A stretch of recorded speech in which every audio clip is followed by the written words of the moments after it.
Developments on the Korean Peninsula seem to be unfolding at a whiplash-inducing rate, with an agreement in place to bring the Korean War to an official conclusion, and the North Koreans saying they want to make a deal to denuclearize.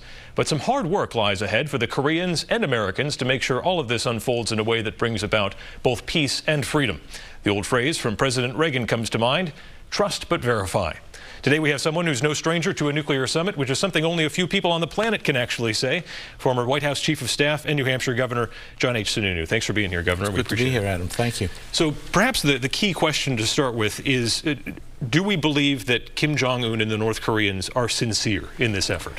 Well, I think we would like to believe that, but I think we're smart enough to know that we shouldn't, and that we ought to go through this with good faith. We ought to be aggressive in the process, but we should be ready to be disappointed, as has happened a handful of times to presidents over the last few decades. And it's been a long time since we've seen a sort of a high-stakes, summit involving nuclear weapons in a negotiation like this. What are some of the key things an administration has to keep in mind as they head into talks such as these? Well, the most important thing for the principal negotiator, the president, so to speak, to remember is that the devil is really in the details, and that the professionals who understand the nuances, who understand how miswording a requirement may undermine the whole thing, the president has to keep that in mind. And the second thing that they have to remember is that although they think their intelligence is correct as they go in there, they've got to be prepared to be surprised with a few things. What were some of the tricks the Soviets would try to pull in these negotiations that you think the North Koreans might also try to? Well, we were fortunate when we negotiated the SALT Treaty. It was signed in Moscow by President George Herbert Walker Bush and Mikhail Gorbachev. We had been building on years of negotiating, and so there were no real tricks in that process. It was just hard negotiations, with both sides really understanding the position of the other side as well as their own, and understanding what had to be involved in the give and take. The toughest issue during the Bush administration I served in was we first came in, and the intermediate range nuclear weapons were a big issue, particularly with Germany. And if there was a trick, it was Gorbachev trying to cultivate Helmut Kohl a little bit more, to get Kohl to support the Soviet position rather than the U.S. position. It seems hard to imagine a president more prepared for these kind of negotiations than George H.W. Bush, from being a combat veteran to a member of Congress, CIA, the vice president. Right. He brought a unique skill set to the presidency. Donald Trump also brings a unique skill set to the presidency. Different kind of negotiations in the world of real estate, but what are the pros and cons of having an outsider like Donald Trump involved in high-stakes nuclear negotiations? Well, obviously we've seen the art of the president, so to speak, in getting the North Koreans to the table. I think his strong talk, his refusal to sugarcoat anything, has made an impression on the North Koreans.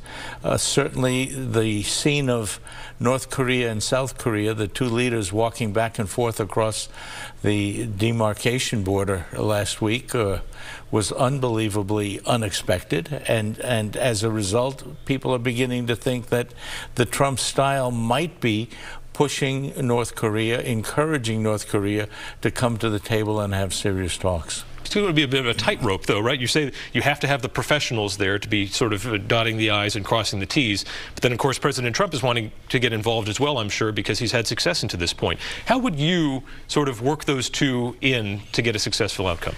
I think the president's biggest role in this process is going to be to convince and continue to convince the North Koreans that there really is no alternative. Either they denuclearize or the United States does something serious.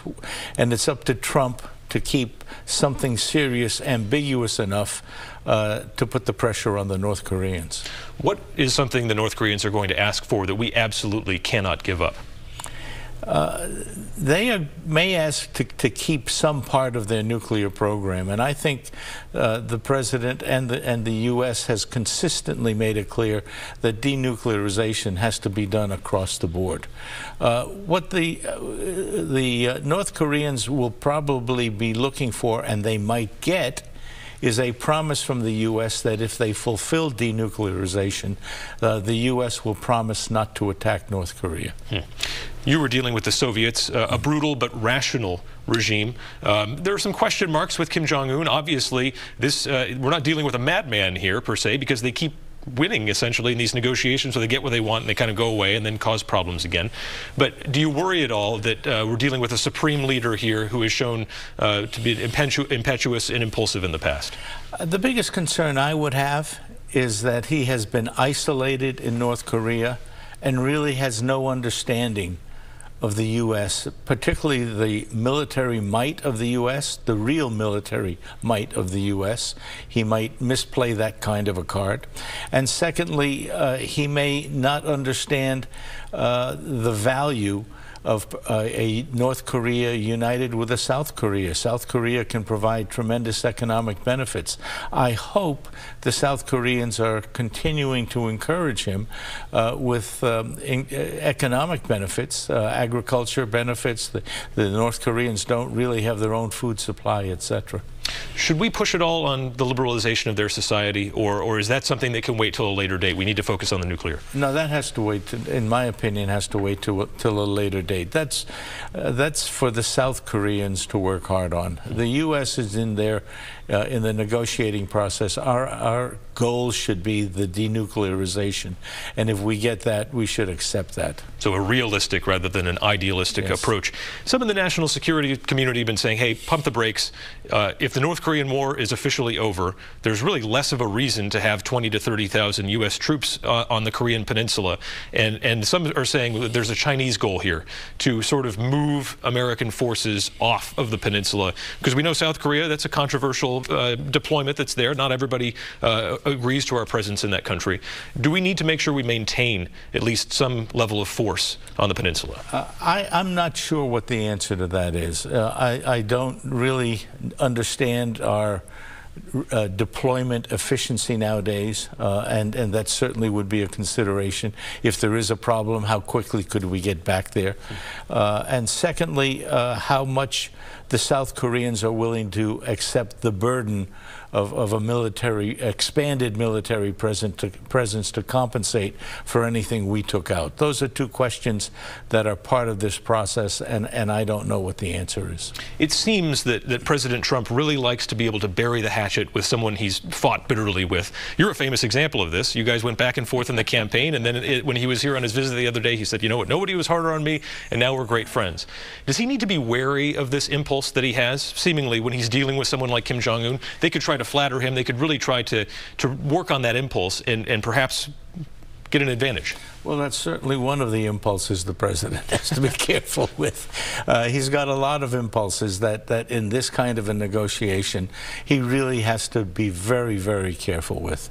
I think he has to be careful with thinking that he understands all of the nuances and fails to rely on the professionals that will be part of the process. And the professionals that are involved in these kinds of negotiations are really good. They've been doing this for most of their life. They understand the qualitative and quantitative differences that have to be worked on, and the impulse of him trying to go it alone is the one that concerns me the most. When you were walking into these SALT negotiations, does the gravity of this hit you at all? I mean, did you think about yourself, holy cow, the free world, you know, humanity is really on our hands right now? Whenever we walked into these, 99% of the details had been worked out. George Bush was a stickler for not going into a negotiation or a signing without really the deal being closed. He relied tremendously on the professionals in the intelligence community, in the Department of Defense, and the negotiating team that we had. And so by the time we jumped on Air Force One to go wherever we were going, we knew what the result was going to be. What are some of the domestic political implications if President Trump can achieve this peace and denuclearization?